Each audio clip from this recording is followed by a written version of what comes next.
Morning students, I am your science teacher Hari Krishna. Our today's topic is plants also synthesis proteins and fats.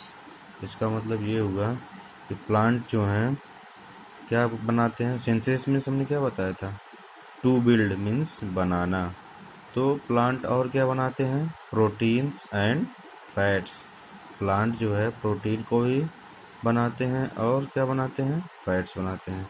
जैसा कि students आपने अभी इससे पहले वाले टॉपिक में पढ़ा था क्या कि प्लांट जो है फोटोसिंथेसिस के हेल्प से क्या बनाते थे, ग्लूकोज, यानी वो एक क्या होता है, कार्बोहाइड्रेट का एक फॉर्म होता है। तो जिस तरह से कार्बोहाइड्रेट बनाते हैं उसी तरह से प्लांट्स प्रोटीन और फैट्स को भी प्रिपेयर करते हैं।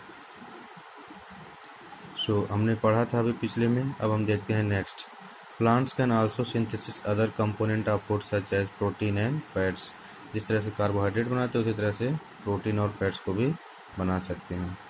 Protein are the substance which contains nitrogen. Protein एक ऐसा सब्सटेंस होता है जिसमें क्या होता है, नाइट्रोजन होता है। तो ये नाइट्रोजन आता कहाँ से है, प्लांट को मिलता कहाँ से है? Actually the plant can not use nitrogen present in the atmosphere. जो एनवायरनमेंट में प्रेजेंट एटमॉस्फेयर में होता है नाइट्रोजन, एनवायरनमेंट में प्रेजेंट नाइट्रोजन होता है, उसे प्लांट जो है डायरेक्टली यूज नहीं कर सकते हैं। तो फिर कैसे चाहिए उन्हें, they need nitrogen in A soluble form. उन्हें कैसा चाहिए, सॉल्युबल फॉर्म में चाहिए नाइट्रोजन, यानी कि वो घुला हुआ हो, किसमें, जो वाटर होता है ना सॉइल के अंदर, सॉइल से एब्जॉर्ब करते हैं, उसी सॉइल में ये नाइट्रोजन क्या होना चाहिए, मिक्स होना चाहिए। ठीक है ना, तो सॉल्युबल के फॉर्म में यानी वाटर में मिक्स हो, घुला हुआ फॉर्म में हो, इस तरह से नाइट्रोजन हो। ठीक है।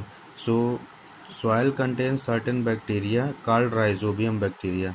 जो सॉइल होते हैं उनमें एक बैक्टीरिया होता है जिसे हम लोग क्या कहते हैं, rhizobium, which can take atmospheric nitrogen and convert it into the water soluble nitrogen component like nitrate। तो ये क्या करता है, जो राइजोबियम बैक्टीरिया है, ये एटमॉस्फेयर से नाइट्रोजन को एब्जॉर्ब करता है और उसे कन्वर्ट कर देता है किसमें, वाटर सॉल्युबल नाइट्रोजन कंपोनेंट, ऐसे कंपोनेंट में कन्वर्ट कर देता है जिससे कि यह नाइट्रोजन किसमें मिक्स हो जाए, वाटर में सॉल्युबल हो जाए, यानी पानी में घुलनशील हो जाए। और इस फॉर्म को हम क्या कहेंगे, नाइट्रोजन के इस फॉर्म को क्या कहेंगे, नाइट्रेट्स।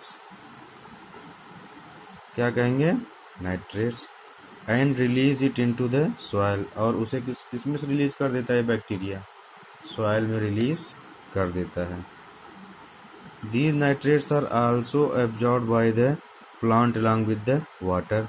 और ये जो नाइट्रेट्स होते हैं, जो वाटर एब्जॉर्ब कर रहा है प्लांट, उसी के साथ एब्जॉर्ब कर लिए जाते हैं। अब ऐसा नहीं कि केवल जो ये बैक्टीरिया दे रहे हैं, कन्वर्ट कर रहे हैं, केवल उन्हीं से नाइट्रोजन मिलता है, नहीं। Plant absorb nitrogen from fertilisers also. ये जो प्लांट होते हैं, ये फर्टिलाइजर हम लोग जो ऐड करते हैं, है ना, तो उससे भी इन्हें क्या कहते हैं, नाइट्रोजन मिलता है। Because they are rich in the nitrogen. ये जो फर्टिलाइजर होते हैं कैसे होते हैं, नाइट्रोजन उसमें बहुत ही ज़्यादा मात्रा में होता है, तो इस वजह से ये वहाँ से भी एब्जॉर्ब कर लेते हैं, फर्टिलाइजर से भी। Clear students. Some plants like sunflower and mustard convert simple carbohydrate glucose synthesising photosynthesis into oil and store them into their seeds. कुछ प्लांट ऐसे हो गए जैसे कि सनफ्लावर यानी सूरजमुखी का पौधा हो गया, मस्टर्ड सरसों का पौधा हो गया। ये क्या करते हैं, जो सिंपल कार्बोहाइड्रेट्स होते हैं यानी ग्लूकोज को, ये किस में कन्वर्ट कर देता है, ये स्टोर करता है इनटू ऑयल्स। किस में कन्वर्ट करके सेव करता है, ये ऑयल में कन्वर्ट कर देता है और इसे स्टोर कर लेता है कहाँ पे, इन देयर सीड्स। जो उनके बीज होते हैं उसमें क्या करता है, ये स्टोर कर लेता है। यानी कि जो सनफ्लावर का प्लांट है, सरसों का प्लांट है, मस्टर्ड का प्लांट है, तो ये जो फोटोसिंथेसिस के टाइम पर ग्लूकोज को बनाते हैं यानी कार्बोहाइड्रेट को बनाते हैं, ये पहले इसे कन्वर्ट करते हैं किसमें, ऑयल में कन्वर्ट करते हैं। और उस ऑयल को कन्वर्ट करके जो उनका सीड होता है यानी कि बीज होता है, उस बीज में क्या करते हैं, ये स्टोर करके रख देते हैं। ठीक है। अब जैसे ये प्लांट्स हमने पढ़ा कि क्या करते हैं, सिंथेसिस करते हैं कार्बोहाइड्रेट का, है ना, प्रो और प्रोटीन का, फैट्स का। उसी तरह से प्लांट जो है किसका सिंथेसिस करते हैं, विटामिन्स का भी। यानी प्लांट जो है विटामिन्स को भी बनाते हैं। Vitamins are found in vegetables, fruits and cereals. और ये जो विटामिन है कई तरह के वेजिटेबल्स में, फ्रूट्स में और सीरियल्स यानी अनाजों में पाया जाता है। ठीक है, नेक्स्ट आता है हमारा heterotrophic mode of nutrition. Some plants which do not have chlorophyll. ऐसे प्लांट्स जो कि क्या कहते हैं, क्लोरोफिल नहीं होता है। They can not make their own food. और वो अपना भोजन खुद से बना नहीं सकते।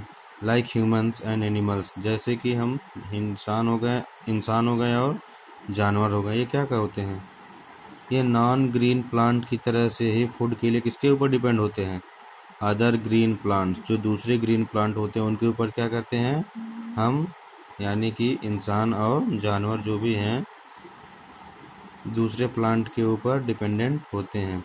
This is called heterotrophic mode of nutrition. और इसी को हम लोग क्या कहते हैं, हेटेरोट्रॉफिक मोड ऑफ न्यूट्रिशन। यानी कि जैसे नॉन ग्रीन प्लांट होते हैं उसी तरह से ह्यूमन बीइंग्स और एनिमल्स भी क्या होते हैं, अपने फूड के लिए दूसरे जो ग्रीन प्लांट होते हैं उनके ऊपर क्या करते हैं, ये डिपेंडेंट होते हैं। और इसी मोड ऑफ न्यूट्रिशन को हम लोग क्या कहेंगे, हेटेरोट्रॉफिक मोड ऑफ न्यूट्रिशन। और इसमें अब आता है पहला क्या होता है, सैप्रोट्रॉफिक न्यूट्रिशन।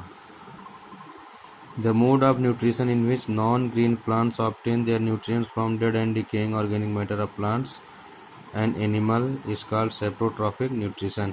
एक ऐसा मोड ऑफ न्यूट्रिशन मतलब एक ऐसा प्रोसेस जिसमें न्यूट्रिशन किस तरह से होता है, तो नॉन ग्रीन प्लांट होते हैं वे कैसे ऑब्टेन करते हैं अपना जो न्यूट्रिएंट है, from dead and decaying organic matter of plants and animals. जो भी प्लांट सूख गए हैं, सड़ गए हैं, मर गए हैं, और एनिमल्स जो भी मर गए हैं और उनके सड़े गले पार्ट जो होते हैं उनसे ये एब्जॉर्ब करते हैं। ठीक है, न्यूट्रिशन। तो इसी को हम लोग क्या कहेंगे, saprotrophic nutrition. The mode of nutrition in which non green plants obtain their nutrients from dead and decaying organic matter of the plants and animals. ठीक है जी। The plant which use saprotrophic mode of nutrition are called saprophyte. और एक ऐसे plant जिनमें इस तरह का न्यूट्रिशन होता है उसे हम लोग क्या कहेंगे, सैप्रोफाइट कहते हैं। इसका एग्जाम्पल दिया हुआ है Indian pipe and coral root.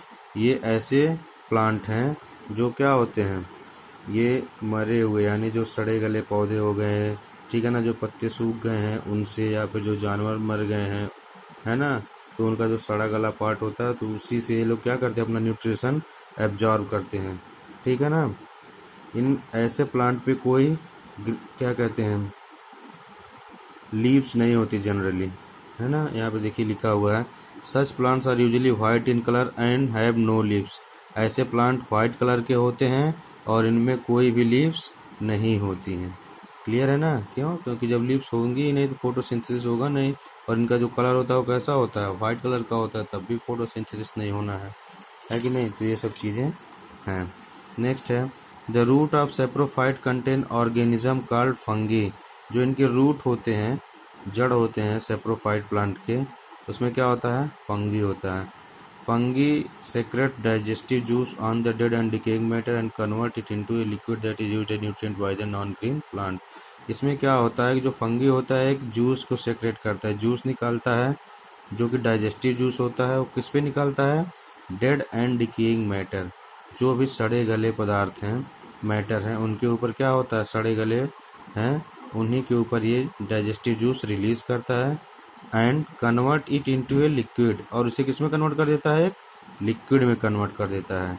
ठीक है, और यही लिक्विड क्या होता है, as a nutrient in plants के द्वारा, किसके द्वारा, Indian pipe and coral root, जो कि क्या है, सैप्रोफाइट हैं, इनके द्वारा यूज किया जाता है।